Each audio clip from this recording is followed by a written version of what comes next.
Hello there and welcome to Dr. Speak. This is a phone-in program and we get you in touch with our panel of experts, and you can ask all the questions you want of our esteemed medical professionals on all health-related aspects of COVID-19, also on the lockdown, on how you can deal with it, how you can deal with your mental problems at home, stress-related, all these other issues. Our panelists will answer your queries and clear any doubts that you may have.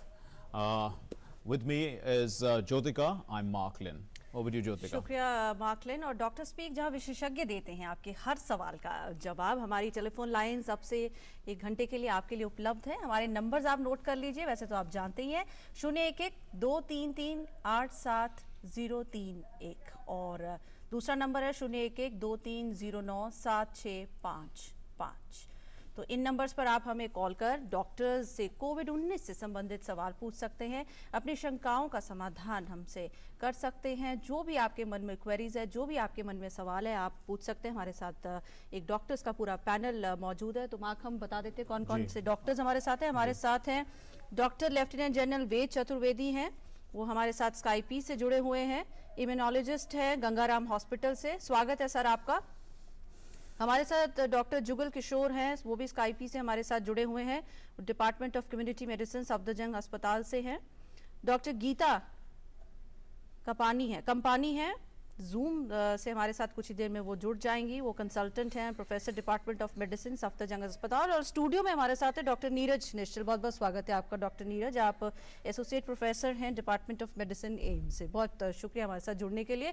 तो आप अगले 1 घंटे तक आप हमें अपने सवाल पूछ सकते हैं, लॉकडाउन से जुड़े हुए, कोविड-19 को लेकर जो भी सवालात आपके मन में हैं वो आप हमसे कर सकते हैं। हमारे डॉक्टर्स आपके सवालों का जवाब देने के लिए बिल्कुल तैयार है। डॉक्टर गीता कंपानी हमारे साथ जुड़ गई हैं जूम से, consultant and professor of department of medicine Safdarjung अस्पताल से। वेलकम डॉक्टर गीता, बहुत बहुत स्वागत है आपका।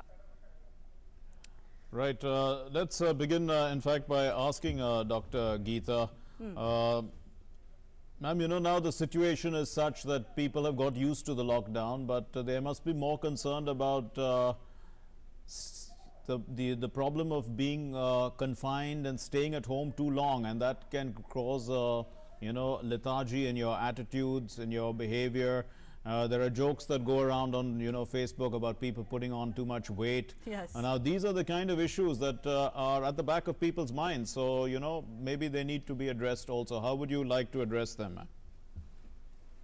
See, this is a matter of time. Gradually, definitely anxieties are there, especially with people, whether they will lose their jobs, the economic slowdown that is happening, and the fear that how long, especially the uncertainty as to how long this situation is going to continue, that is definitely there. But I only wish to state that nobody can really say right now as to how the situation is going to evolve. Only time will tell. But as we are seeing the doubling time decreasing and the number of patients coming decreasing, the virulence of the virus as far as that has been taken, and the number of deaths is also less. So I think we seem to be having a little problem with your line, Dr. Geeta, but we'll try and fix that and get back to you. In the meantime, yes, Jyotika. बिल्कुल, हमारे साथ doctor Neeraj निश्चल है studio में, उनसे बात करते हैं। Doctor Neeraj, जैसे कि हम डॉक्टर कंपानी से भी बात कर रहे थे, इस तरह की जो शंकाएं हैं जब मन में आ जाती हैं, जैसे कि मार्क ने कहा, बहुत सारे ऐसे जोक्स भी चल रहे हैं, हम खुद भी डरते हैं कि आप घर पे खाली बैठे हैं, ज़्यादा खा रहे हैं, और अपना जब आइडल दिमाग होता है तो जाहिर सी बात है जो स्ट्रेस होता है वो भूख ज़्यादा बढ़ाता है। तो इस तरह की बहुत सारे शंकाएं हैं जो लोगों के मन में हैं, इनसे कैसे आप बताना चाहेंगे कि कैसे डील किया जा सकता है? हाँ, ये काफ़ी कॉमन चीज़ हमने नोटिस किया है कि लोग घर पे बैठे हैं, खाली हैं, इतना खाली समय किसी के पास मिलने का कोई ऐसा स्कोप पहले नहीं रहता था। तो आजकल वो ज़्यादा ऑब्सेस्ड हैं कि कितने नंबर ऑफ केसेस हुए, क्या दिक्कतें आ रही हैं, हम बाहर जाकर एक्सरसाइज नहीं कर पा रहे हैं, हम खाना खा रहे हैं, ज़्यादा खाना खा रहे हैं, जो एक्सरसाइज करना चाहिए वो हम नहीं कर पा रहे हैं। तो इससे स्ट्रेस का जो माहौल है वो क्रिएट हो चुका है। और जैसे कि हमने लोगों को देखा है कि ऐसे में घबराने और पैनिक करने के बजाय अपने डेली रूटीन को ऐसे मान के चले कि जैसे वो डेली ऑफिस जाते हो, तो अपने टाइम को ये ना करे कि वो लेट उठे, सुबह लेट जगे, खाने का टाइम का जो पैटर्न है वो चेंज कर दें। ऐसा करने से अवॉइड करना चाहिए। वायरस इतनी जल्दी जाने वाला नहीं है, हमारे लाइफस्टाइल को इसने बहुत ही चेंज किया है और आगे भी चेंज करेगा। जब तक हमारे पास कोई डेफिनेटिव ट्रीटमेंट या वैक्सीन हम डेवलप नहीं कर पाते हैं, तब तक ये रूटीन जो है हमें मेंटेन करना पड़ेगा। हमें नहीं पता हमें घर से काम करना है, हमें ऑफिस जाना है, तो ऑफिस में क्या ध्यान रखना है, कैसे ध्यान रखना है, ये सब चीज़ें समय के साथ ही आ पाएगा। तो मेरा सिर्फ यही रिक्वेस्ट रहेगा कि इसको वे ऑफ लाइफ लें, स्ट्रेस ना लें, अपने रूटीन को फिक्स करें। ऐसे नहीं कि घर पे छुट्टी का माहौल बना कर रखें। आप जो रूटीन फॉलो करते थे आज तक, वो घर के अंदर ही फॉलो करने की कोशिश करें। एक्सरसाइज करने की कोशिश करें, बाहर पार्क में नहीं जा रहे, लेकिन घर में एक्सरसाइज कर सकते हैं। बिल्कुल बिल्कुल। आपने कहा घर में एक्सरसाइज कर सकते हैं, घर पे शेड्यूल अपना एक फिक्स कर सकते हैं और वो बहुत ज़रूरी है। मुझे लगता है डॉक्टर कुछ लोगों का शेड्यूल ऑलरेडी बना भी हुआ है, क्योंकि जैसे घर में बच्चे हैं, बुजुर्ग हैं, कई वर्क फ्रॉम होम कर रहे हैं, तो सुबह बच्चों की क्लासेस भी लग रही हैं, जो ऑनलाइन क्लासेस एजुकेशन इंस्टीट्यूशंस वो करा रहे हैं, जो वर्क फ्रॉम होम है उनकी शिफ्ट्स के अकॉर्डिंगली वो काम भी कर रहे हैं, तो उन्होंने अपने रूटीन को ऐसे फिक्स भी किया हुआ है। बहुत से ऐसे लोग भी हैं डॉक्टर, जैसे हम सवाल आते हैं और देखते भी रहते हैं, ये जो सेल्फ डॉक्टर जो लोग आजकल बन रहे हैं कि अच्छा मुझे ये सिम्टम हो रहे हैं तो अच्छा मैं ये दवाई ले सकता हूँ, मैं ये दवाई ले लेता हूँ। तो मुझे लगता है इस तरह के ख्यालात भी लोगों में बहुत आ रहे हैं, और इनसे कैसे जूझा जा सकता है? अनफॉर्चुनेटली कोविड-19 से पहले भी ये समस्या हमारी सोसाइटी में एग्जिस्ट करती थी, लेकिन अब इसमें थोड़ा ज़्यादा प्रेसिपिटेट हुआ है। अब ये प्रॉब्लम है कि जो दवाइयाँ इजीली अवेलेबल हो जाती है हमारे मार्केट में, कोई भी कहीं भी किसी दवाई को एक्सेस कर सकता है, जो बाहर के कंट्रीज में ऐसा नहीं होता है। तो ये बहुत ज़रूरी है कि हम जो भी दवाइयाँ लेते हैं, स्पेशली जो एंटीबायोटिक्स और बाकी जो ड्रग्स है जो रिस्ट्रिक्टेड हैं, अगर वो हम ऐसे बिना प्रिस्क्रिप्शन के लेते हैं तो उससे नुकसान होने के चांसेस ज़्यादा रहते हैं। प्लस जो भी आप एंटीबायोटिक रेजिस्टेंस और बाकी चीज़ों के बारे में सुनते हैं, वो सारा कुछ इन्हीं कारणों से प्रेसिपिटेट होता है। तो मेरा यही सजेशन होगा कि इस बीमारी के माध्यम से जो भी है एक अवेयरनेस फैलाना चाहिए कि बिना प्रिस्क्रिप्शन, बिना डॉक्टरी सलाह के सिर्फ इंटरनेट या सुनी सुनाई बातों से दवाइयाँ लेना घातक हो सकती हैं और इसे अवॉइड करना चाहिए। बिल्कुल। Doctor lieutenant general Ved Chaturvedi के पास चलते हैं, वो भी हमारे साथ जुड़े हुए हैं। डॉक्टर वेद, हम बात कर रहे हैं कि जो सेल्फ मेडिकेशन का जो एक चलन देश में हमारे पहले से ही बहुत फेमस रहा है, और कोविड-19 के दौरान तो ये ज़्यादा बढ़ गया। इस पे आप क्या कहना चाहेंगे? कुछ लोग ये भी मानते हैं कि विटामिन सी की गोलियां खा ली जाएं या ये कर लिया जाए तो इम्यूनिटी स्ट्रांग हो जाएगी। तो जो सेल्फ मेडिकेशन का ये जो चलन चल रहा है, इस पर आप कैसे रोशनी डालेंगे, कैसे लोगों को समझाएंगे? थैंक्स ज्योतिका। देखिए, ये हमारे जो सेल्फ मेडिकेशन का, जैसे डॉक्टर साहब ने भी बताया कि हमारे यहाँ पहले से ही कुछ कारणों से हमारे यहाँ एक सिस्टम है कि आदमी अपने मन से दवाई लेता है, और एक अनयूजुअल टाइम भी है जो जैसा कहता है। कोई बोलता है कि भाई ये होम्योपैथिक दवाई ले लो, कोई बोलता है कि ये दवाई ले लो, बट यदि आप एक्सपर्ट्स की सलाह लेंगे तो आपको हमेशा फायदा रहेगा। हमें हमेशा मालूम है, देखिए मैं एक इम्यूनोलॉजिस्ट हूँ, रूमेटोलॉजिस्ट हूँ। मैं हमारे खुद के पूरे कंट्री में करीब 1 करोड़ गोलियां हम लोग हर महीने हाइड्रोक्सीक्लोरोक्विन की एक्सपेंडिचर करते हैं। हमें मालूम है कि हाइड्रोक्सीक्लोरोक्विन बहुत सेफ दवा है, शायद और किसी स्पेशलिटी में इतनी यूज नहीं होती हो। मलेरिया बहुत कम हो गया है। इनफैक्ट ये पूछा जाए तो हाइड्रोक्सीक्लोरोक्विन जो दवा है, आज सबसे ज्यादा यदि कोई पूछे तो कौन यूज करता है, वो सबसे ज्यादा यूज करते हैं रूमेटोलॉजिस्ट और इम्यूनोलॉजिस्ट। तो हम लोग 30-35 साल से ये दवा यूज कर रहे हैं। पहले क्लोरोक्विन के रूप में आती थी, अब हाइड्रोक्सीक्लोरोक्विन के रूप में आती है। हाइड्रोक्सीक्लोरोक्विन सेफर है, बट फिर भी याद रखिए कई दवाइयां सेफर है। जैसे आप ब्लड प्रेशर की दवाई लेते हैं, वो भी सेफ है, पर डॉक्टर की सलाह से लेंगे तो आपको परेशानियां कम होंगी। ये एक प्रचलन है इस देश का कि एक सेल्फ मेडिकेशन। हाँ, जहां तक विटामिन की बात है, कोई कहता है मैं विटामिन सी लेता हूं, कोई बोलता है मैं विटामिन बी लेता हूं, उसमें तो मैं तो ये सोचता हूं ये विटामिन तो ड्रग्स में नहीं आते। ड्रग की डेफिनेशन दूसरी होती है। विटामिन लिया जा सकता है। और देखिए, आज ले प्रेस बहुत एक्टिव है। मेडिकल साइंस जितनी एक्टिव है उतनी ही ले प्रेस भी एक्टिव है। तो लोग जो इंटेलिजेंट लोग हैं वो उसमें से सार निकालते हैं कि अच्छा ये चीज है वो मुझे डॉक्टर को पूछ के ही खाना है। जैसे हाइड्रोक्सीक्लोरोक्विन डॉक्टर से पूछ के ही खाना जी। है। विटामिन सी मैं खा सकता हूँ। Yes, Doctor. Yes, Dr. Chaturvedi. Let's go across to our first caller. I think is on the phone line. Om Prakash. From Ghaziabad. जी, गाजियाबाद से ओम प्रकाश हमारे साथ जुड़े हैं। बताएं ओम प्रकाश जी, क्या सवाल है आपका? मैम नमस्कार। मेरा क्या कहते हैं, अगस्त 2019 में एंजियोप्लास्टी हुआ था और हेलो जी जी, सुन रहे हैं हम, सुन रहे हैं, आप बोलिए। अगस्त 2019 में एंजियोप्लास्टी हुआ था और मैं हाइपरटेंशन भी हूँ, तो हार्ट की रेगुलर दवाइयाँ ले रहा हूँ। तो मुझे इस माहौल में कोविड-19 से एक्स्ट्रा प्रिकॉशंस क्या लेने हैं, और चूंकि पार्क में जाना आजकल वॉक के लिए मना है, तो वॉकिंग के लिए फ्रेश ऑक्सीजन के लिए क्या मुझे वो करना चाहिए? बिल्कुल। तो डॉक्टर वेद, मैं आप ही के पास इस सवाल को लेकर आऊंगी जो इन्होंने पूछा है कि ये हार्ट पेशेंट है, एंजियोप्लास्टी हुई है, हाइपरटेंशन भी है, लॉकडाउन की स्थिति है, बाहर जाना मना है, तो इनकी वॉक में काफ़ी कमी आई है, इनको वॉकिंग प्रिस्क्राइब की गई होगी। तो ऐसे में ये किन चीज़ों का ख्याल रखें ताकि अपने आप को स्वस्थ रखें? देखिए, जैसा सब हम लोगों को मालूम है कि एक यंग पेशेंट को यदि ये बीमारी होती है तो 80 to 85% तो एसिम्टोमेटिक ही रहते हैं। हुआ आपको वायरस और आप घूम रहे हैं, आपको मालूम भी नहीं है, आप ठीक भी हो गए, ठीक है, आपको इम्यूनिटी भी हो गई।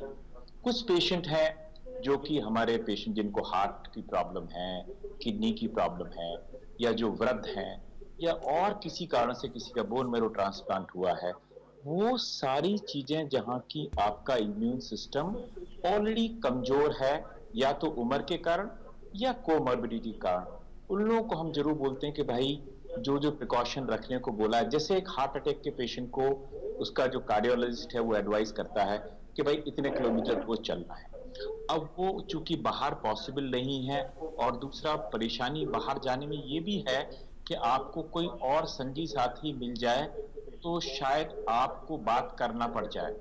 उतनी बेसिकली ये एक्सरसाइज है वो आप घर में भी कर सकते हैं, क्योंकि अल्टीमेटली एक्सरसाइज का फायदा क्या है?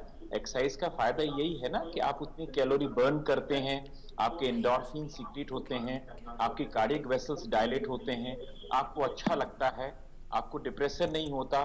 तो कहीं ना कहीं और इतनी सारी चीजें नेट में अवेलेबल हैं कि मैं खुद भी सरप्राइज हूं कि मैंने पूरा डाउनलोड करके देखा है कि क्या क्या चीजें। मैं बहुत रेगुलर वॉकर हूं और मैं बहुत दिनों से वॉक पे नहीं गया हूं, सिर्फ इसी कारण से कि कोई एक एक्सपोजर भी मेरे लिए हानिकारक हो सकता है। तो मैं नहीं चाहता, बट घर में करता हूं। तो सब कुछ नेट पे अवेलेबल है, आप चाहें तो वो सब कुछ कर सकते हैं जो कि आप बाहर जाने में करेंगे वो अंदर भी कर सकते हैं घर के। बिल्कुल, बहुत शुक्रिया डॉक्टर। राहुल हमारे साथ रांची से जुड़ गए हैं। स्वागत है राहुल, पूछिए अपना सवाल, क्या पूछना चाहते हैं आप? मैम, हम ये पूछना चाहते हैं ना कि जैसे आज के डेट में बहुत सारे लोग जगह जगह पे खाना बना करके बांट रहे हैं, ठीक है ना, तो उस जगह से भी तो कोरोना वायरस मतलब कि लोगों के बीच में सर्कुलेट हो सकता है ना, क्योंकि वहां पे तो पूरा मतलब मापदंड का प्रयोग नहीं किया जा रहा है कि बहुत सारे, क्योंकि आप भी रिसेंटली हमारे 2-3 दिन पहले हमारे यहाँ पे जो झारखंड रांची के अंदर हॉटस्पॉट है हिमपिड़ी, वहां पे गुरु नानक हॉस्पिटल में ये प्रॉब्लम हुआ, ठीक है ना, कि वहाँ एक मजदूर जो था वो इफेक्टेड था, जिस कारण से बहुत जगह पे मतलब कि जो लोग सामान बांट रहे हैं लोगों के बीच में, वो लोग ढंग से मतलब कि उनको सैनिटाइज नहीं किया जा रहा है, उनको चेक नहीं किया जा रहा है, जिस कारण से ये लापरवाही के कारण और ज्यादा फैल रहा है। बिल्कुल, बहुत शुक्रिया आपका। डॉक्टर गीता, हम आपके पास आना चाहेंगे। ये कंसर्न है कि जिस तरह से जो मानदंड है उनका पालन नहीं किया जा रहा है, सोशल डिस्टेंसिंग की बात की जाए, हाइजीन की बात की जाए, वेयरिंग ऑफ ग्लव्स, मास्क की बात की जाए, तो इन चीज़ों का जिस तरह से कुछ लोग पालन नहीं कर रहे हैं, खासकर जो खाने पीने के काम में जुड़े हुए लोग हैं, कोई डिलीवरी कर रहा है, होम डिलीवरी कर रहा है, या कोई सब्जी बेच रहा है, या कुछ कर रहा है, या खाना बांट रहा है, तो इनको देखते हुए आप क्या सलाह देना चाहेंगे? It is very, very important that these norms of social distancing, wearing of masks, wearing of gloves by anyone who is handling food, जो भी खाने को हैंडल कर रहा है वो ग्लव्स डाले, मास्क डालना, सोशल डिस्टेंसिंग, जो कि जब आप किसी से बात करते हैं या किसी तो आप मास्क डालें और 6 फीट का डिस्टेंस मेंटेन करें, ये बहुत ही इम्पोर्टेंट है। और जो अगर आपको बिल्कुल जरूरी है तो आप घर से बाहर निकलिए, और एक आदमी डेजिग्नेटेड होना चाहिए, जो भी प्रोक्योरमेंट करनी है, जो भी घर से बाहर जाना है वही आदमी जाए, और बुजुर्गों को घर से बाहर पर्टिकुलरली नहीं निकलना चाहिए, बिकॉज उनके लिए, उनकी सेहत के लिए ज्यादा खतरा है, ये वायरल इन्फेक्शन उनके लिए ज्यादा डेंजरस हो सकती है। सो ये नॉर्म्स तो बहुत जरूरी है, और लोगों का कोऑपरेट करना गवर्नमेंट के साथ बहुत जरूरी है, नहीं तो ये वायरल इन्फेक्शन फैलेगी, क्योंकि ये इन्फेक्शन हवा के जरिए एक दूसरे, जो इन्फेक्टेड इंडिविजुअल होता है जब वो बहुत नजदीक से किसी से दूसरे से बात करता है तो ये इन्फेक्शन फैलती है, और ये बहुत तेजी से फैलती है, तो ये नॉर्म्स का करना बहुत ही जरूरी है। बिल्कुल डॉक्टर गीता, बहुत महत्वपूर्ण बात है कि जो भी मानदंड हैं उनको फॉलो करना बहुत ज़रूरी है।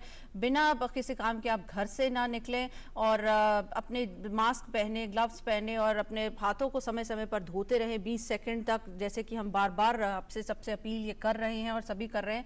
तो अगर हम इन मानदंडों को फॉलो नहीं करेंगे, नहीं मानेंगे, तो जाहिर है हम उस चेन को नहीं तोड़ पाएंगे जिस चेन की वजह से इस बीमारी को फैलने में और ज़्यादा मदद मिलती है। हमारे साथ एक और कॉलर जुड़ गए हैं, उनसे बात करते हैं। जी, स्वागत है आपका, बताएं क्या सवाल है आपका।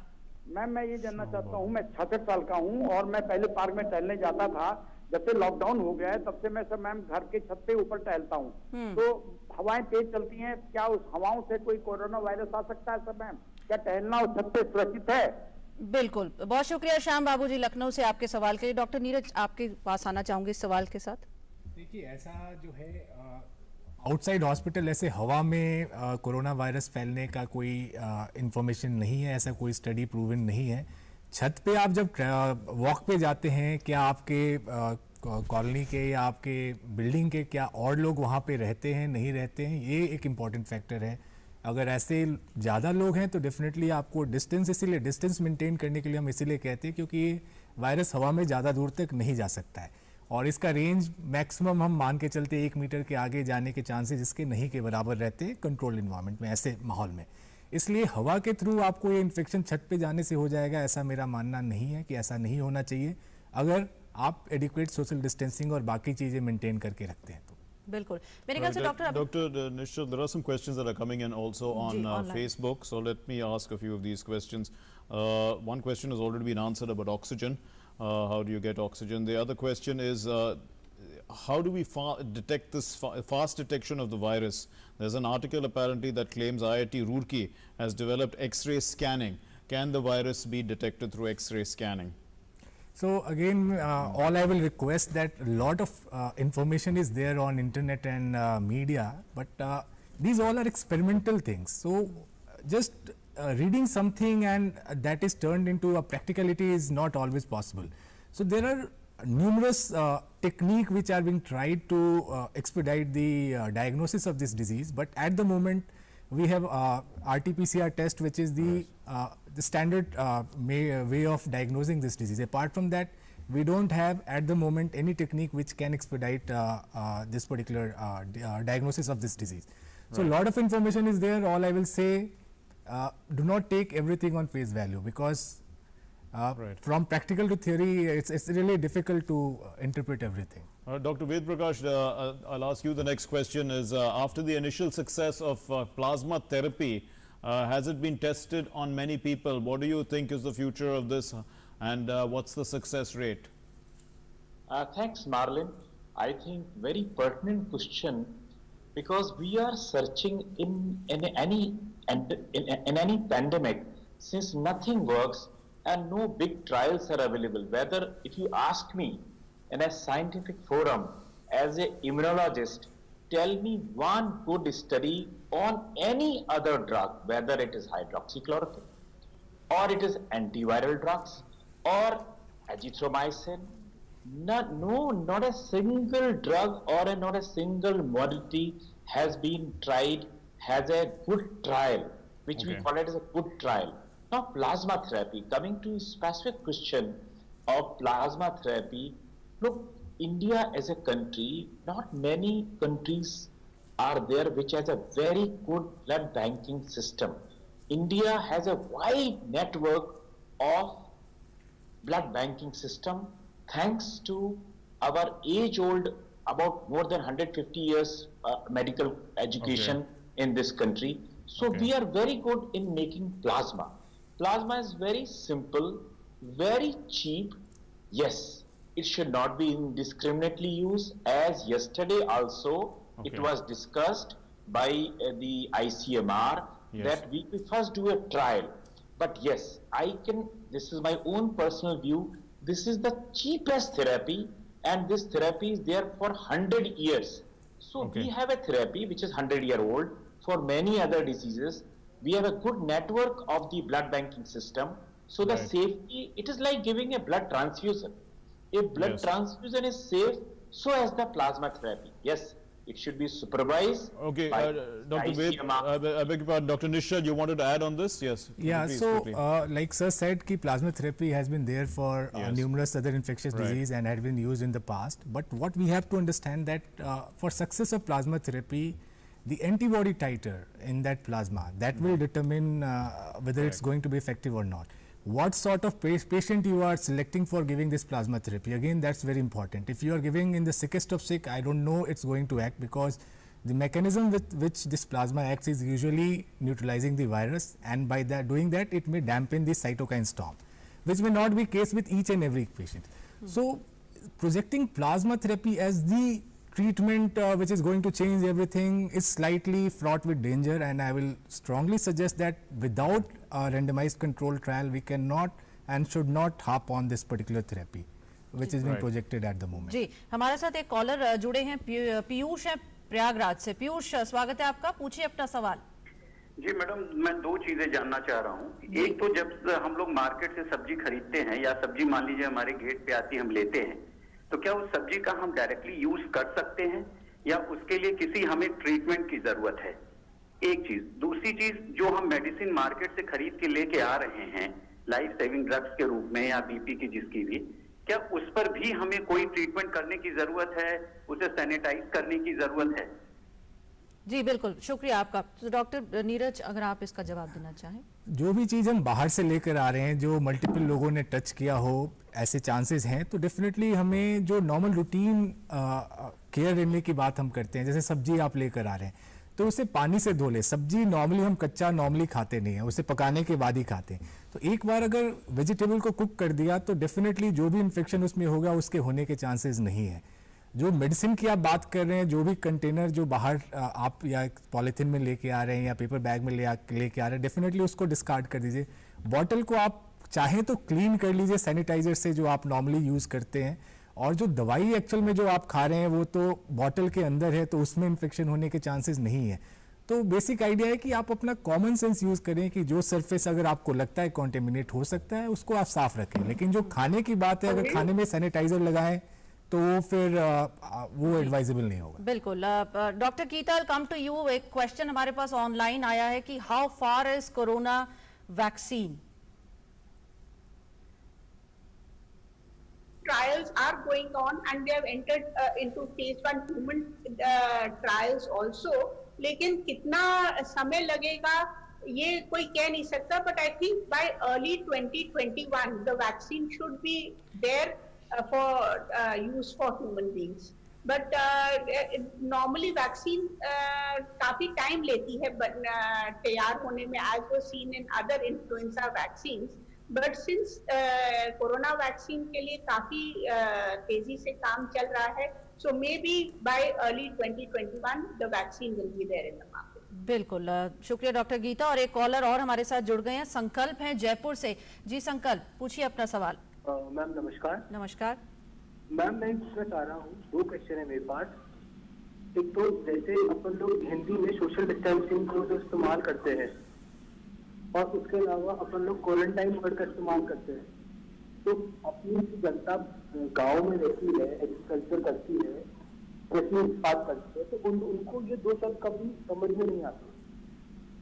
दूसरा क्वेश्चन ये है मैम कि जब ये वायरस अपना लैब में बना है और लैब से निकल के जब ये बाहर आम जन की सड़कों पे आ गया है, तो लैब का जो प्रक्रिया, जो हम लोग मेजर सब कुछ यूज करते हैं और जो डेली डे में अपन उसको इग्नोर करते हैं, तो उसके लिए गाइडलाइंस और उसके लिए अपन को जागरूकता कैसे और कब मिलेगी? बिल्कुल, बहुत शुक्रिया आपके सवाल के लिए। तो दो सवाल हैं इनके संकल्प के जयपुर से। एक सवाल के लिए मैं डॉक्टर वेद आपके पास आऊंगी। उन्होंने पूछा है कि वायरस जिस तरह से फैला है वो लैब से बाहर आ गया है, वो किस तरह से, क्या गाइडलाइंस उनके लिए कब बनेंगी या नहीं बनी थी, किस तरह से वो लैब से बाहर निकल गया और इस तरह से दुनिया को परेशान किए हुए है? थैंक्स ज्योतिका। बेसिकली ये तो एक कोई प्रूवन चीज नहीं है कि ये लैब से निकला है। देखिए, साइंस जैसे जैसे इन्वेस्टिगेशन साइंस में प्रोग्रेस होंगे, कई फेक न्यूज भी आएंगी, कई अच्छी न्यूज भी आएंगी और कई एक प्रिजम्पशंस भी आएंगे। लोग कई तरह तरह से बोलेंगे, बट यदि हम वायरस डिसीजेस की हिस्ट्री देखें तो ये कोई वायरस नया नहीं है। ये जो वायरसेस हैं हमारे पास 1918 से पहले स्पेनिश फ्लू हुआ। तो जब स्पेनिश फ्लू हुआ तो कम से कम 2 करोड़ लोगों की जान इस कंट्री में गई थी। पूरे टोटल 5 करोड़ लोग मारे गए थे। तो उस समय भी काफी प्रिजम्पशन हुए कि किसी ने बोला, चूंकि वो पुराना जमाना था तो लोगों ने बोला कि शायद कोई विपत्ति आ गई है, कोई भगवान नाराज हो गए हैं। अब चूंकि साइंटिफिक युग है और वो युग है पावर बैलेंस का, तो कई लोग समझते हैं कि शायद किसी लैब हो भी सकता है सही हो। Only the future investigations will decide whether it is a de novo. As on today there is no hard fact that it has been release from the lab. आज के दिन में ये कह सकते हैं कि 90% हम लोग श्योर हैं कि ये लैब से कहीं निकला नहीं है। बेसिकली ये जूनोटिक बीमारी है जो एक जानवरों में होती थी और फिर एक इंटरमीडिएट होस्ट से फिर एक ह्यूमन बीइंग में आ गई है और ये चलन पिछले दिनों से जारी है। इसका कारण हमें क्यों ऐसा बार बार ये वायरसेस क्यों अटैक कर रहे हैं? देखिए, इसके पहले कोई कहते सार्क वायरस, मार्क वायरस, तो ये सब वायरसेस जो आ रहे हैं, ये वायरस क्यों इंपॉर्टेंट है और दूसरे वायरसेस से कि इसकी इन्फेक्टिविटी रेट इतनी ज्यादा है। जैसे वो कहते हैं ना, आपको एक न्यूक्लियर बम डाल दिया हो शहर में, आप कोई न्यूक्लियर रेडिएशन दिखता नहीं है। ये जनता के लिए समझना बहुत जरूरी है कि जिस चीज की कोई दवाई नहीं है, इसीलिए ये सेल्फ क्वारंटीन, लॉकआउट, लक्ष्मण रेखा, ये सब बात हो रही है। हम लोग सक्सेसफुल भी इसीलिए हुए हैं कि गवर्नमेंट ने एक बहुत सही टाइम पे और बहुत ही स्ट्रिक्ट और सेंटिमेंट्स की यदि मैं बात करूं तो खुद प्रधानमंत्री ने इसको बोला है लक्ष्मण रेखा। और इतना सब कुछ सबको मालूम है कि ये एक हार्श स्टेप है, बट ये हमको लेना ही पड़ेगा। और यदि आज ये बीमारी नहीं फैल रही है, उसका सिंगल कारण दवाइयां नहीं है। हमारे पास तो कोई दवाई है ही नहीं। जैसे डॉक्टर साहब से बात हो रही थी अभी कि भाई कोई ट्रायल नहीं है, किसी दवा का कोई ट्रायल नहीं है। हाँ, ये जरूर हम सबको मालूम है कि कोई छूत की बीमारी हो तो छूत से बचना है। उसी के लिए पूरी चीजें एक्साइज गवर्नमेंट भी आपका सहयोग चाहती है। यदि हम सबका सहयोग होगा जनता का, तभी इस महामारी से हम लड़ सकते हैं। बिल्कुल डॉक्टर वेद, मुझे लगता है आपने संकल्प का दूसरे सवाल का जवाब भी दे दिया है कि कोई कहीं भी रह रहा हो, फिर चाहे वो गांव में रह रहा हो, शहर में रह रहा हो, रूरल है, अर्बन है, हर किसी को जो भी मानदंड है उनका पालन सख्ती से करना है। बहुत जरूरी है कि इस चेन को तोड़ा जाए। जब तक ये चेन नहीं टूटेगी, हाथ हम बार बार नहीं धोंगे, इस वायरस से हम नहीं बच सकते। अगला कॉलर हमारे साथ है। I think we'll ask Dr. Geeta, Geeta Kampani, a question that's come in from Facebook. This is a question, ma'am, in which people are concerned in Delhi about the number of cases rising, and they are concerned now about purchasing things from the markets, and they want to know whether you should keep things for 14 days, quarantine the things as well, so if you have eatables, not the perishable ones but the ones that can last a little longer, keep them for 14 days before you start eating them. No, absolutely not. I think there is some kind of an obsession also associated with this virus. The virus does stay on things and on surfaces, and it depends on the type of surface. So it can, depending on the type of surface, it can remain for up to 9 days maximum. So as far as eatables are concerned, as has been said earlier, you have to bring them from the market, wash them well, preferably cook them, or otherwise if they are fruits, prefer to eat fruits which can be peeled and जो छील कर खाए जा सकते हैं. So, and vegetables should be washed. If you are very particular, you can wash them in a little bit of meetha soda, put in the water and let them be in water for some time. Then dry them and put them in the refrigerator, and preferably eat them cooked rather than raw. And as far as surfaces or other things are concerned, if there are certain knobs which are being touched by multiple individuals, you can sanitize those, the gate handle of the gate or the knobs of doors. But otherwise, there is no need to quarantine anything for 14 days. The maximum the virus can persist on the surface of any object is 9 days. So don't think like that at all. It is not that even medicine, the medicine is inside a foil. How can the virus reach inside the medicine? So I don't think, I think some things are more of obsessive as far as the virus is concerned. Bilkul. Dr. Geeta Kampani, very well said, and thank you very much for joining with us and giving your very valuable inputs on COVID-19. Thank you so much for joining with us. हमारे साथ अगली collar हैं परमजीत हैं पटियाला से. जी परमजीत जी, स्वागत है, पूछिए अपना सवाल. हाँ जी, शुक्रिया मैम, और सभी को मेरा नमस्कार. नमस्कार. मैं ये डॉक्टर साहब से पूछना चाहती हूँ कि ये जो कोविड-19 है, जब इससे कोई इफेक्टेड हो जाता है कोरोना वायरस से, तो उसका हॉस्पिटल में, जैसे कि उसकी वैक्सीन तो अभी तक नहीं आई, कोई मेडिसिन नहीं है, तो उसका पेशेंट का क्या ट्रीटमेंट किया जाता है और उससे कितना खर्चा आता है? और दूसरा मेरा सवाल ये है कि जैसे इसके प्रिकॉशंस बताए जा रहे हैं, वो हम लोग जो एजुकेटेड है, जिनके पास पैसा, वो सभी कर सकते हैं, लेकिन हमारा कंट्री ऐसा जिसमें बहुत से इतने अनपढ़ और गरीब लोग हैं जो कि झोंपड़ी में रहने वाले हैं, वो क्या करेंगे इसमें ना, कि उनको क्या करना चाहिए? उनको कोई इतना अवेयर करने के कोई सोर्सेज भी नहीं है, उसके बारे में पूछना चाहती हूँ. Thank you so much. बिल्कुल परमजीत जी, बहुत बहुत शुक्रिया आपका इस महत्वपूर्ण सवाल के. डॉक्टर नीरज, आपके पास आते हैं. बड़ा वाजिब सा सवाल परमजीत ने मुझे लगता है पूछा है.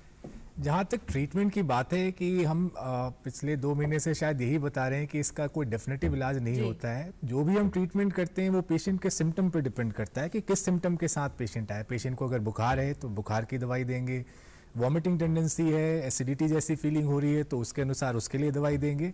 डिपेंडिंग उनको सांस लेने में दिक्कत है तो ऑक्सीजन की ज़रूरत पड़ सकती है. जो बहुत ज़्यादा बीमार हो जाते हैं, जो खुद से सांस लेने में दिक्कत आती है, तो उन्हें वेंटिलेटर पर रखने की ज़रूरत पड़ती है. तो बेसिकली डिपेंडिंग ऑन कि पेशेंट के क्या सिम्टम है, उसके अनुसार हम ट्रीटमेंट टेलर करते हैं और उसके अनुसार ट्रीटमेंट देते हैं. और जहाँ तक कॉस्ट की बात है, तो जो भी गवर्नमेंट वहाँ पे free of cost covid patients का इलाज हो रहा है, तो वहाँ पे कोई खर्चे का कोई मतलब नहीं है, सारे टेस्ट फ्री होते हैं. और जहाँ तक जो झोपड़ी में रहने वाले जो गरीब लोग हैं, जो अनपढ़ लोग हैं, उनको कैसे उनमें ये अवेयरनेस फैलाएं या फिर उनमें ये इस बीमारी को कैसे कंट्रोल करें, तो यहाँ पे कम्युनिटी पार्टिसिपेशन की बहुत ज़्यादा ज़रूरत है. उनकी मदद करने की हमें ज़रूरत है. हमें पता है कि उनके घरों में इतनी जगह नहीं होती है कि वो सोशल डिस्टेंसिंग और बाकी चीज़ों का मानदंड फॉलो कर पाए, लेकिन फिर भी हमें उन्हें इनकरेज करने की कोशिश करनी चाहिए कि भाई जो भी पॉसिबल हो, एटलीस्ट घर के लोग घर के अंदर ही रहें, अगल बगल वालों से न मिले, ताकि एटलीस्ट अगर कोई ऐसी दिक्कत आती है तो एक घर तक ही कंटेन रहे, रादर देन कि पूरे उस एरिया में फैल जाए.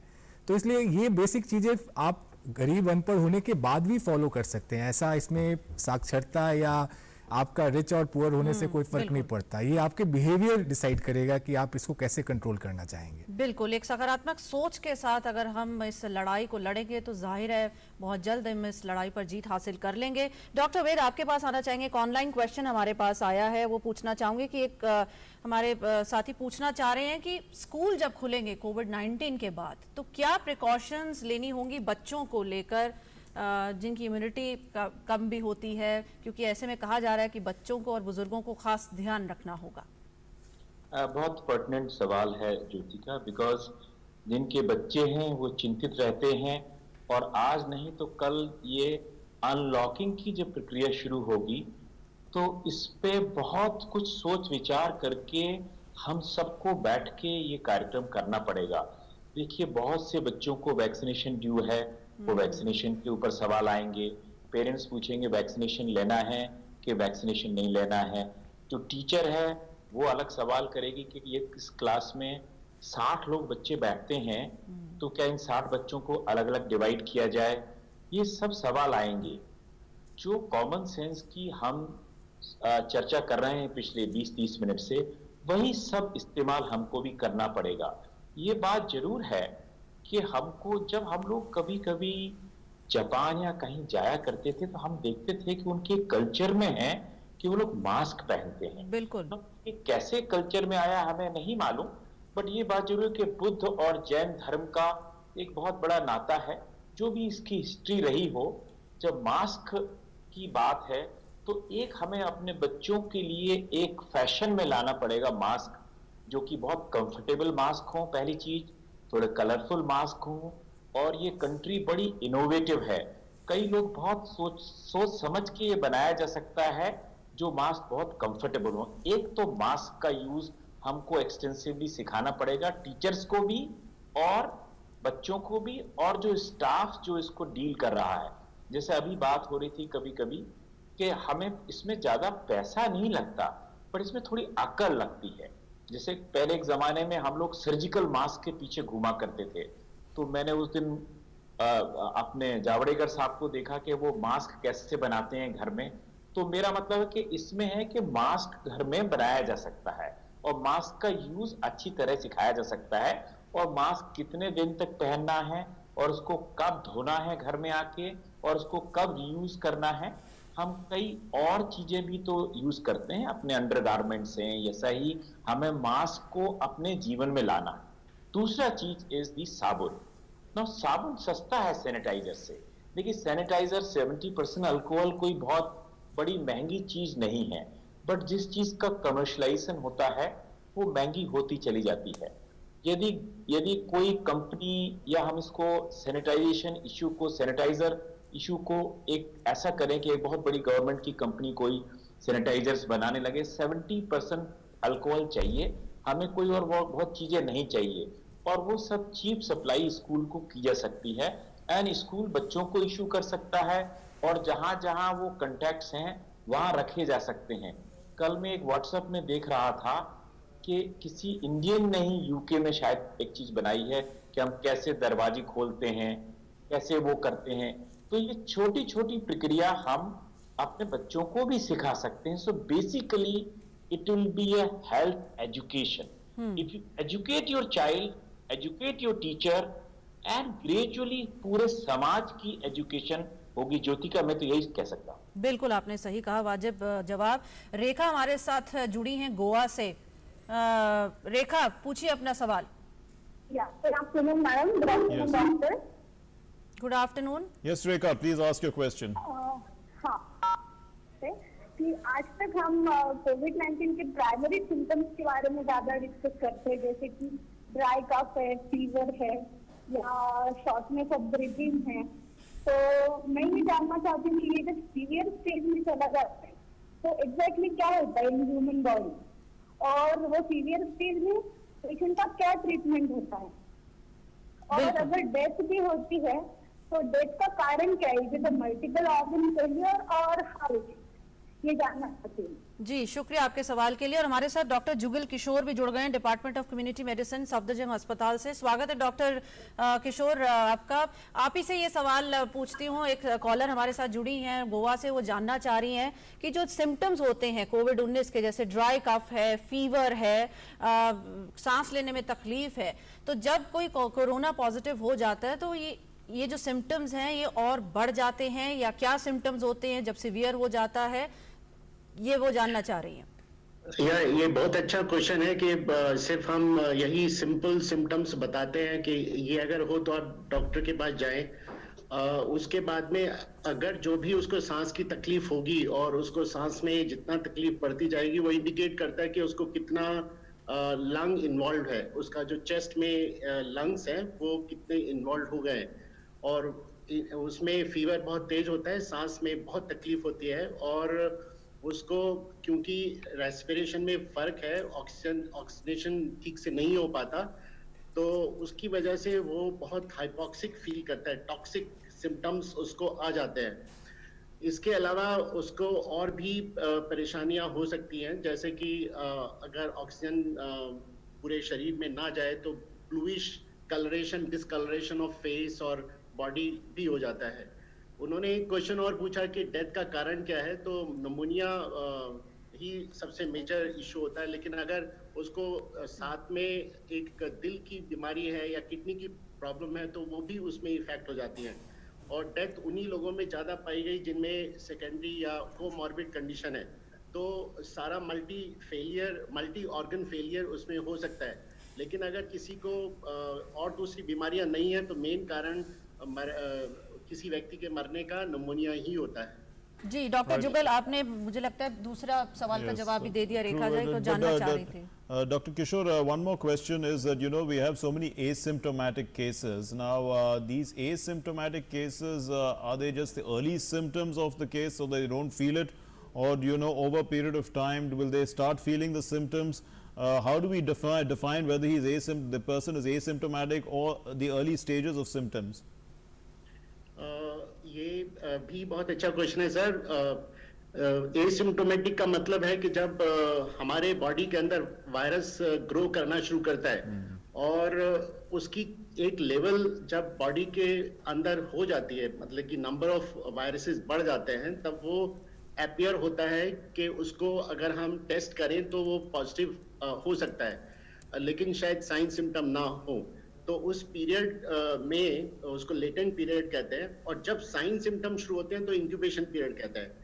तो asymptomatic person is having viruses and it can start showing in the samples like which we are taking the throat samples. तो फर्क यही है कि उसको माइनर या माइल्ड साइन सिम्टम भी नहीं होंगे। मेजरली जब उसको साइन सिम्टम शुरू होते हैं तब ही हम उसको एक सिम्टोमेटिक केस कहते हैं। लेकिन पॉजिटिविटी एसिम्टोमेटिक में मिली है, वो शो करती है कि ये ऐसे व्यक्ति एसिम्टोमेटिक भी पॉजिटिव हो जाते हैं। तो that shows level of viruses in the body which is able to be detected by the our testing. जी हमारे साथ एक कॉलर जुड़े हैं, रुद्रांग है रायपुर से। जी स्वागत है आपका, पूछिए। हेलो जी बताएं, आपकी आवाज आ रही है, आप अपना सवाल कीजिए। जी जी नमस्कार सर। मेरे दो सवाल हैं। एक तो ये कि जैसा कि अभी हम ये सुन रहे हैं कि कुछ लोगों पे सिम्टम्स भी नहीं दिख रहे हैं, कुछ लोगों पर सिम्टम्स नहीं दिख रहे हैं, तो उनकी पहचान कैसे होगी, वो भी इससे वायरस से इफेक्टेड है। और दूसरा ये कि सर ये वायरस साबुन और सैनिटाइजर से खत्म हो जा रहे हैं, तो इसके वैक्सीन बनाने में ऐसी क्या प्रॉब्लम फेस हो रही है? जी शुक्रिया आपके सवाल के लिए। तो डॉक्टर नीरज आपके पास इस सवाल को लेकर आते हैं। हाँ, तो जो ये पहला क्वेश्चन है कि अगर कोई एसिम्प्टोमेटिक है तो उसे कैसे पहचाने, तो अगर एसिम्प्टोमेटिक को पहचानना वैसे अगर देखा जाए तो पॉसिबल नहीं होगा अनलेस कि आपको पता है कि वो किसी पेशेंट से कांटेक्ट में था या ऐसे किसी हॉटस्पॉट से। तो मेरा सिर्फ ये कहना है कि अब पेशेंट एसिम्प्टोमेटिक हो या सिम्प्टोमेटिक हो, हम ये जो सोशल डिस्टेंसिंग, मास्क और ये सैनिटाइजेशन, हैंड सैनिटाइज़र और बाकी चीज़ों की बात कर रहे हैं, ये हमारा यही मानना है कि हम सभी को ये मान के चलना चाहिए कि हम इन्फेक्टेड है और हमारी रिस्पॉन्सिबिलिटी है कि हम किसी दूसरे को इन्फेक्शन ना दें। तो अब ये पेशेंट एसिम्प्टोमेटिक है, प्री-सिम्प्टोमेटिक है, उससे कोई फ़र्क नहीं पड़ेगा। हम सबका अपना ध्यान खुद से रखना है और दूसरे का ध्यान हमें रखना है। तो आई थिंक इसमें पढ़ने की ज़रूरत नहीं है कि उसको कैसे पहचानें। ऐसा कोई तरीका नहीं है बिना टेस्ट किए कि हम उसको कह पाए कि भाई ये तो इसको कोरोना वायरस इन्फेक्शन हो सकता है। जी दूसरा सवाल उन्होंने कहा था कि जब हम साबुन इस्तेमाल कर रहे हैं, हैंड वॉश इस्तेमाल कर रहे हैं, तो क्यों नहीं इसकी वैक्सीन भी ढूंढ ली जाए जब हमें पता है कि ये साबुन और सैनिटाइजर से मर जाता है वायरस। नहीं तो अभी ट्रंप ने कुछ कहा था कि आप उसको पिला दीजिए या उसको इंजेक्ट कर दीजिए। तो वायरस शरीर के अंदर और बाहर दोनों में फर्क है। जो शरीर के अंदर जो वायरस है उसके पास मशीनरी है डिवाइड करने की। आप जो भी दवाई देते हैं अगर वायरस को अफेक्ट कर रहा है तो काफ़ी हाई चांसेस है कि आपके शरीर के सेल्स को भी अफेक्ट कर सकता है। तो ये इतना सिंपल नहीं है कि हम सैनिटाइजर से बाहर मार सकते हैं तो अंदर मारना आसान हो जाएगा। तो ये हमें समझने की ज़रूरत है कि वायरस को शरीर के बाहर मारना आसान काम है, शरीर के अंदर अगर आप मारने की कोशिश करेंगे तो आपको आपके शरीर पे क्या इफेक्ट आएगा उसको ध्यान में रखना पड़ता है। इसलिए वैक्सीन बनाने में या दवाई बनाने में हमें समय लगता है। बिल्कुल बिल्कुल, ये शो आप ही के लिए है। आपके मन में जो भी सवाल आते हैं आप वेलकम हैं पूछने के लिए। डॉक्टर जुगल आपके पास आना चाहूँगी। आप एक ऐसी कमेटी में भी थे जो देश भर में भ्रमण करके आई है, विभिन्न जगहों पर आप उसके मेंबर रहे हैं। आपसे जानना चाहेंगे इस वक्त जो ताज़ा हालात हैं, क्या चैलेंजेस हम हैं जो फेस कर रहे हैं। जैसे हमें एक सवाल भी आया था कि ग्रामीण इलाकों में लोग अभी भी सोशल डिस्टेंसिंग और हैंड सैनिटाइजेशन को उतनी अच्छे तरीके से नहीं समझ पा रहे हैं, तो आपने क्या आंकलन किया, what challenges we are facing? ये बहुत ही अच्छा क्वेश्चन आपने पूछा। लोगों को लगता है जो ग्रामीण क्षेत्रों में है या फिर जो पहले हमारे ऐसे एमपी या महाराष्ट्र या फिर और दूसरे स्टेट हैं, उनको लगता था कि ये बीमारी सिर्फ दिल्ली की है या फिर ऐसे इलाकों की है जहाँ पर इंटरनेशनल ट्रेवल नहीं आए, वहाँ पर नहीं होगी। लेकिन इसकी जो पैथोलॉजी है वो ट्रांसमिशन जो समझ में आता है वो 1 to 1 है। जैसे ही आप ऐसे लोगों के संपर्क में आएंगे जो इन्फेक्टेड हैं, आपको भी होगा। तो हमारे लोग शहरों से गांव की तरफ गए, ये था कि शायद उनको उनके साथ में हमारा वायरस भी गया और वायरस फिर वो आहिस्ता आहिस्ता जो हमारे कमर्शियल सिटीज हैं उसमें फैलना शुरू हुआ और अब वो गाँव की तरफ को रुख कर रहा है। तो इसलिए हर व्यक्ति को अपने ऊपर ध्यान देने की जरूरत है। यही हमने देखा कि लोगों को अभी भी लगता है कि ये हमारे को नहीं होगा। ये बहुत ही एक तरह की जो मिथ है वो खराब है कि मेरे को नहीं होने वाला या मुझे नहीं होगा। ये अच्छी बात है कि 97% चांसेस है कि आप रिकवर कर जाएं और एसिम्प्टोमेटिक नंबर इसमें ज्यादा है, लेकिन इसमें डेथ भी है। तो उसको ध्यान में रखते हुए हमें इस पे ध्यान देना होगा कि क्या अच्छा मेरा तो एज बहुत अच्छी है, तो शायद हो सकता है कि मेरे को इतने साइन सिम्टम ना हो, लेकिन अगर मेरे माँ पिताजी या मेरे दादा इनकी एज ऐसी है कि जिसको ज्यादा इन्फेक्शन होकर उसको क्रिटिकल बनाने का चांसेस है, तो उसमें डेथ भी होगी। सो अगर वो 3 या 4% डेथ भी है तो वो बहुत ज्यादा है। अगर हम नेशनल लेवल पे इसको देखें तो ये लाखों में आती है। तो उसको बचाने के लिए या कम करने के लिए हम सबको सहयोग देने की जरूरत है।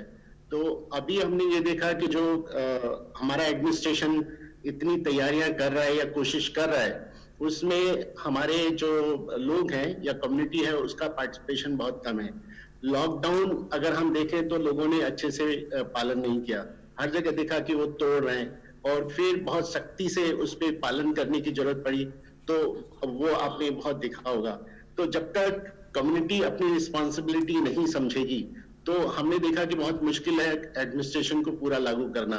और इसीलिए ऐसे ऐसे जगह पर ये मिल रहा है जहां पर बहुत मुश्किल है वहां पर लॉकडाउन का असर दिखाना, जब तक कि वो खुद ना समझे कि भाई ये इन्फेक्शन हमारे को भी हो सकता है या हम किसी दूसरे के लिए मौत का जरिया बन सकते हैं। बिल्कुल डॉक्टर जुगल, आपने बहुत महत्वपूर्ण बात की। हम सबको ये ध्यान रखना होगा कि हम अपने घर पर रहकर हम सबकी मदद कर रहे हैं और उन लोगों की भी मदद कर रहे हैं जो ज़रूरी सेवाओं में जुटे हुए हैं, दिन रात ड्यूटी कर रहे हैं, दिन रात काम कर रहे हैं। हमारे साथ एक और कॉलर हैं, धीरेन्द्र हैं दिल्ली से। जी धीरेन्द्र, पूछिए आपका सवाल, स्वागत है। नमस्ते जी। जी नमस्ते। हाँ, मैं ये जानना चाहता हूँ, मेरी मोहतरमा जो है SLE की पेशेंट हैं और पिछले 10 सालों से अच्छी क्यूर्स ले रही हैं ऑलरेडी। तो ऐसे में क्या उनको कोविड में एक स्पेशल एडवांटेज अवेलेबल है या नहीं है उसका? जी शुक्रिया। डॉक्टर नीरज आपके पास। और नंबर 2 जी दूसरा क्वेश्चन भी है। जी बताएं, पूछिए। दूसरा मेरा पॉइंट ये है कि अब उन्हें सुबह अगर घूमने जाना हो, धीरेन्द्र जी पहले आपको अपनी टीवी की वॉल्यूम धीमे करनी होगी, लो करनी होगी, तब आप अपना सवाल कीजिए। हाँ जी, मेरा दूसरा क्वेश्चन ये है कि उन्हें सुबह सैर पे जाने में जिसमें सोशल डिस्टेंसिंग मेंटेन रहती है तो कोई परेशानी है या नहीं जाना चाहिए बिल्कुल ही? जी शुक्रिया। यस डॉक्टर नीरज आपके पास। तो मैं दूसरे क्वेश्चन से शुरू करूंगा, क्योंकि आपको पता है आपकी जो वाइफ हैं ऑलरेडी SLE की पेशेंट हैं ऑलरेडी, उन्हें कोमॉर्बिडिटी एक तरह से कह सकते हैं। तो अभी घर से बाहर ना निकलना ही उनके लिए बेहतर है। मुझे नहीं पता कि उस वॉक से उनको कितना फ़ायदा होगा अभी, लेकिन अगर उन्होंने इन्फेक्शन पकड़ा तो डेफिनेटली उनके लिए प्रॉब्लम होगी। जहाँ तक हाइड्रोक्सीक्लोरोक्विन का एडवांटेज आपके वाइफ में है या नहीं, ये कहना अभी बहुत मुश्किल है। जैसा हम हमेशा कहते रहे हैं कि अभी तक हमारे पास कोई रेंडमाइज्ड कंट्रोल ट्रायल नहीं है कि जिससे हम इसका एडवांटेज है या नहीं है, फ़ायदा हो रहा है या नहीं हो रहा है, हम बता पाएँ। तो इस गलत फहमी में आप नहीं रहिएगा कि आपकी वाइफ ऑलरेडी हाइड्रोक्सीक्लोरोक्विन ले रहे हैं इसलिए ये इम्यून है इस बीमारी से। और आराम से वो बाहर वॉक पे जा सकती हैं। तो मेरा एडवाइस यही होगा कि उन्हें कहें कि जो भी एक्सरसाइज करना है फिलहाल घर के अंदर करें, ऐसा कोई चांस ना लें। Dr. Ved Chaturvedi, this question I'll ask you. Person asks a pointed question. My father is 75 years old, has weak immunity. He's scheduled to visit an eye doctor for a follow-up retinal detachment surgery. The follow-up on that happened some time ago. Is it safe to visit the hospital and at this stage, or should we delay? What extra precautions should be taken? Thanks.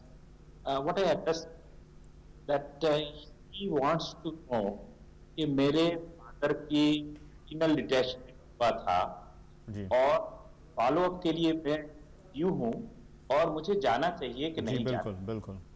Basically बहुत एक question सब patient मुझसे पूछते हैं। देखिए अभी इसके पहले क्वेश्चन आ रहा था कि SLE के बारे में। मैं रूमेटोलॉजिस्ट हूँ, हम लोग SLE के पेशेंट्स हमसे रोज ही ये क्वेश्चन पूछते हैं, क्या हॉस्पिटल जाना सेफ है? The crux of the issue is कि आज पेशेंट भी डरता है कि मैं हॉस्पिटल जाऊं कि नहीं जाऊं। तभी ये सब कुछ बनाया गया। जब तक ये हमारी लॉकआउट की स्थिति जब तक है, हम तो यही एडवाइस करेंगे कि यदि इमरजेंसी ना हो तो आप अपने घर में ही रहिए। टेली मेडिसिन की गाइडलाइंस गवर्नमेंट ऑफ इंडिया में आई हैं। कल हमारे एक बहुत बड़ा सेमिनार था हम रूमेटोलॉजिस्ट के बीच में कि टेली मेडिसिन की जिस चीज का इलाज आज घर बैठ के हो सकता है उसके लिए आप अस्पताल कम से कम जाएं। हाँ, ये तो कोई बहुत ही जरूरी चीज है, कोई बहुत बड़ी इमरजेंसी है, कोई बहुत बड़ा इंपॉर्टेंट टेस्ट कराना है, वो सब प्रिकॉशन आपको भी रखना पड़ेंगे, जो कि हम लोग डिस्कस कर रहे हैं, चाहे वो मास्क लगाना हो या आप छुएंगे तो सैनिटाइजर हो। और वही प्रिकॉशन हॉस्पिटल को भी रखना पड़ेंगे। हॉस्पिटल की फंक्शनिंग में एक बहुत बड़ा बदलाव आया है। हम सबको मालूम है कि हमारे वेटिंग रूम बहुत क्राउडेड थे। हम लोग भी उस समय, आज तो हम ये सोच के चलते हैं जैसे डॉक्टर साहब ने बताया कि हम सभी को इन्फेक्शन है या हो सकता है। ये एक यूनिवर्सल सोच हमें बदलाव लाना पड़ेगा। ये भय हमें पैदा करना पड़ेगा कि हमें ये प्रिकॉशन रखना ही है, चाहे वो हम हॉस्पिटल जाएं चाहे अपने ऑफिस जाएं। जी हाँ जी, बहुत शुक्रिया। धर्मेंद्र हमारे साथ अजमेर से जुड़े हैं। धर्मेंद्र, स्वागत है, पूछिए अपना सवाल। हाँ, गुड आफ्टरनून एवरीबॉडी। मैं ये पूछना चाहता हूँ फर्स्ट कि इसमें कोविड में फर्स्ट फीलिंग क्या होती है पेशेंट्स को, और दूसरा क्वेश्चन मेरा ये है कि डायबिटिक पेशेंट्स को किस तरह की प्रिकॉशंस रखनी चाहिए। जी, तो डॉक्टर जुगल आपके पास आएंगे इनके सवाल के साथ कि कोविड-19 के पेशेंट को जो वो होती हैं सिम्टम्स होते हैं, क्या होते हैं, ये हम लगातार डिस्कस कर भी रहे हैं। और उन्होंने ये भी पूछा है कि जो डायलिसिस पे जो पेशेंट्स हैं उनको क्या प्रिकॉशंस लेनी चाहिए। डायबिटीज के पेशेंट को क्योंकि वो ऑलरेडी उनका इम्यून इतना अच्छा नहीं होता, इसलिए उनको कोमॉर्बिड कंडीशन कह सकते हैं, तो डेफिनेटली उनको risk of infection of Covid is quite high. Sign and symptom उनको यही होंगे जो अभी तक पता चला है। अगर आप सुन रहे हैं तो इसमें जो टेस्ट है हमारा और सूंघने की जो क्षमता है वो थोड़ी सी 1-2 दिन पहले खराब हो जाती है, फिर उसको खांसी होती है और वो ड्राई कफ होता है, उसमें बलगम इतना नहीं आता और फीवर उसको होगा, और फिर ये ऐसा ऐसा बढ़ के उसको सांस की तकलीफ शुरू होती है। तो ये ऐसे सिम्टम है। इसके अलावा बॉडी में दर्द होना और अनईजीनेस होना, या फिर उसको पेट में दर्द हो सकता है, लूज मोशंस हो सकते हैं, ये कई तरह के ऐसे हैं जो उसको हो सकते हैं। तो ये मेजर सिम्टम्स हैं जो होते हैं। अदरवाइज अगर उसको डायबिटिक है तो डायबिटीज में उसको फ्लक्चुएशन ऑफ द शुगर की वजह से उसको अनकॉन्शियसनेस या कुछ शुगर के लेवल से जो इफेक्ट होता है वो होगा, तो इस तरह से उसको परेशानी होगी। Right, let me get a question in from Dr. Nishchal. There are patients who have recovered and they feel that they have got immunity, but is that really true? I mean, the cases, there are some people who are getting relapses now and there's a sign that the immunity doesn't last very long. So, I mean, is this a virus that is like the common cold? It can come anytime and it is much more dangerous. So this is what we have been saying, that this is like any common cold virus, but only difference is that immunity is not there in any of us. So it's a new virus, that's why we don't have immunity. So we have limited data. Even if you're healed, you don't have immunity. So yeah, that's what I'm saying. This is a new virus. The data is still coming. So whether it's reinfection, relapse, because the testing capacity is again very limited. It depends on the viral load. So sometimes it happens that at that particular time viral load was less and the test was negative. But this may again become positive after some time. Whether whatever test we are doing, is it picking up live virus or is it just a dead virus and material we are picking? So it's still a controversial thing, and but of course precaution is always better than cure. So एक हमारे साथ collar जुड़ गए हैं, doctor कोमल तिवारी हैं जालंधर से। जी कोमल जी पूछिए सवाल। हाँ जी, गुड आफ्टरनून डॉक्टर। मेरा क्वेश्चन ये है कि हम कोरोना वायरस से जो स्पेशली फूड है, जैसे फ्रूट्स एंड वेजिटेबल्स हैं, उसके अगेंस्ट कैसे हम प्रोटेक्ट कर सकते हैं, उनको कैसे सैनिटाइज कर सकते हैं? जी डॉक्टर वेद आपके पास आना चाहूंगी। हर महिला का ये सवाल होता है कि भाई फल सब्जियां या खाने पीने की जो चीजें हैं वो जब घर में आती हैं उन्हें कैसे सैनिटाइज किया जाए। मुझे लगता है ये मेरा भी सवाल होगा, क्योंकि उसमें हम कहीं ना कहीं फेल हो जाते हैं कि उनको कैसे सैनिटाइज करें, या फिर भूल भी जाते हैं या फिर थोड़ी सी लापरवाही भी हो जाती है। थैंक्स ज्योतिका जी। एक्चुअली ये अभी मेरी डॉटर फोन कर रही थी मुझे कि पापा इसको कैसे साफ करें सब्जी को। बिल्कुल आप साबुन से साफ करें, तो ये एक आम क्वेश्चन है और इसका जवाब भी बहुत ही कॉमन सेंस वाला ही है। इसमें कोई एक बहुत बड़ी साइंस की जरूरत नहीं है। सिर्फ एक ही साइंस हमें जरूर एक ज्ञान हमें मालूम होना चाहिए कि एक तो ये साबुन से बहुत हल्के कांटेक्ट से वायरस मर सकता है, और दूसरा है सैनिटाइजर से, और तीसरा सब्जियों को के लिए थोड़ा गर्म पानी या थोड़ा खाने का सोडा या विनेगर, ये तरह तरह की बातें होती हैं। बट यदि साइंस पूछा जाए तो साइंस ये कहती है कि यदि आप एक सब्जी लाते हैं तो आप हाथ में तो नहीं लाते, आप तो थैले में लाते हैं, तो आप उस थैले को पहले रख दीजिए। सपोज लीजिए, ये सोच के रखिए कि उसमें वायरस है, तो क्या होगा, वो उस सरफेस पे अधिक से अधिक 24 घंटे या 72 घंटे में वो खत्म हो जाएगा। सो पहला प्रिकॉशन तो ये रखिए कि थोड़े दिन के लिए, एक आध दिन के लिए सब्जी को रख दीजिए। That is number 1। दूसरा ये है कि जिस पैकेट में वो आ रहा है, जो थैला है या कुछ है, उसको एक तो डिस्कार्ड करना है। तो ये आपको लगता है कि यदि ये प्लास्टिक का थैला है, उसको आप डिस्कार्ड कर दीजिए ना। जहां तक सब्जी की बात है, तो एक तो गर्म पानी से उसको धोना है, दूसरा है कि खाने का सोडा थोड़ा डाल सकते हैं, विनेगर से उसको कर सकते हैं, और there is no harm even कि यदि हम उसको अच्छी तरह से बहुत बड़े गर्म पानी में उसको साफ कर सकें। और अपने हाथ का प्रिकॉशन जहां तक है वो सोप से करना है और सैनिटाइजर से करना है। तो कोई भी हो, चाहे वो सब्जी हो चाहे कोई और चीजें हैं, ये कॉमन सेंस चीजें यूज करना है। हाँ, ये जरूर है कि आप सब्जी में तो सैनिटाइजर नहीं डाल सकते, आपको लगता है भाई सैनिटाइजर हो सकती है, तो ये सब चीजों का ध्यान रखना। ठीक है। Doctor Ved Chaturvedi, doctor Jugal Kishore, doctor Neeraj निश्चल हमारे साथ स्टूडियो में, और डॉक्टर गीता कंपानी भी हमारे साथ जुड़ी थी। आप सब डॉक्टर्स का बहुत बहुत शुक्रिया, आपने हमारे साथ अपना समय बांटा और बहुत ही वैल्यूबल जो एडवाइस है वो हमारे दर्शकों को दी है। और आप सब भी अपना ख्याल रखें, क्योंकि आप सब फ्रंट वॉरियर्स हैं, और ढेर सारी शुभकामनाएं आपको। बहुत बहुत शुक्रिया। तो मार्क, आज के शो में बस इतना ही। Yes, thanks very much for joining in, and do keep calling us between 2 and 3 o'clock with all your queries every day on Doctor Speak. Namaskar. Namaskar.